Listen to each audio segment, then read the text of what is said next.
This is My Father Knew the Secret by Brian Proctor. It's Bobby Proctor's son.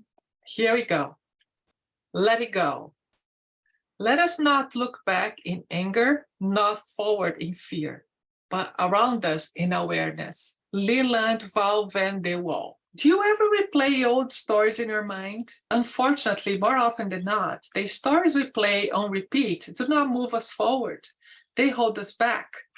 If you find your thoughts are looping and are intrusive, working to let that go, it is its own special kind of freedom. Our thoughts and stories are very real to us. They are our perceptions that include data from our past, present, and future. And if intrusive, those thoughts can keep us from moving forward into growth. I grew up hearing my dad saying, whatever's happened in the past is in the past. The only place the past exists is in your mind. It is no longer happening to you right now. So don't keep it alive if it's not serving you. Brian, let it go, was at the top of Dad's toolkit when I was growing up. He would listen when what I said, I needed to talk. And then he would ask me if what I was telling him was making my life better.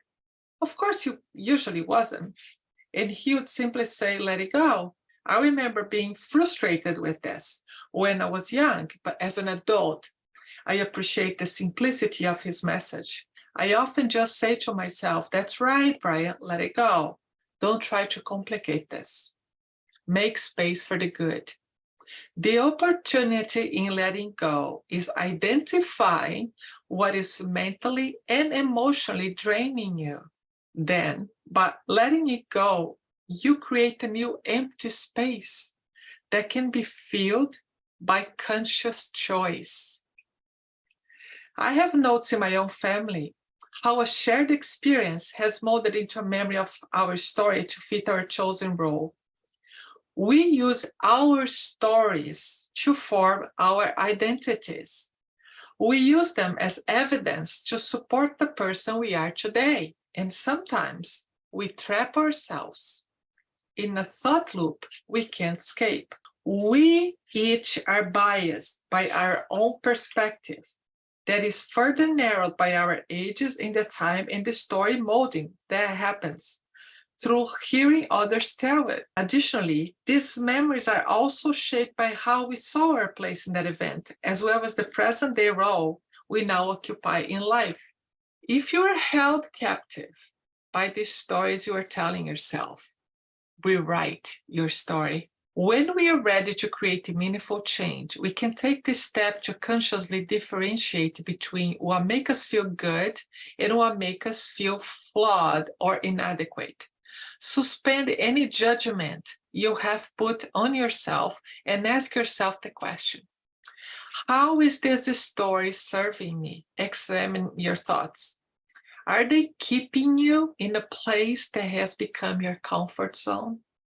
Try being proactive in changing your perspective rather than being passive.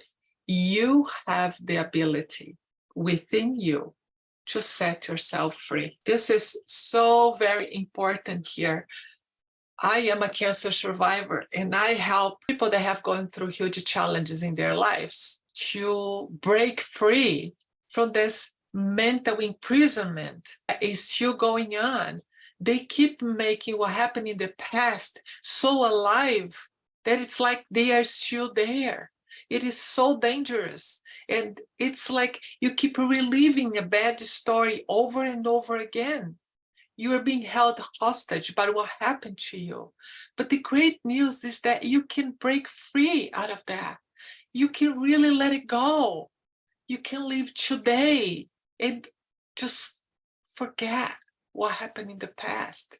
That's not serving you. Pay attention to your thoughts.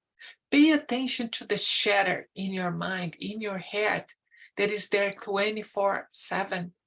These things that are just occupying so much space in you, that is not letting you to be free. As Bob used to say, you cannot change the time you got out of bed this morning. It's not going to do anything to you to keep going to the past, to what happened, to a diagnosis that you got, to a illness, to some bad news, to an argument that happened. It's not going to serve you in any way. You have today to make a new choice. And because this subject about cancer it's so personal to me, I want to ask you a question. If you have one day to live, are you going to have time for cancer? What do you want to do? What can you do today to feel alive, to feel like you're here? And yeah, we're all going to die. We're not going to live forever. Why not? Live the life you want. Make the choices. Have the people around you that support you. They're good to you. And you go out there and pick what's going to propel you forward. What's going to make you feel good. What's going to make you feel alive. What would happen if you focus so much time in your health that you did not have time for cancer?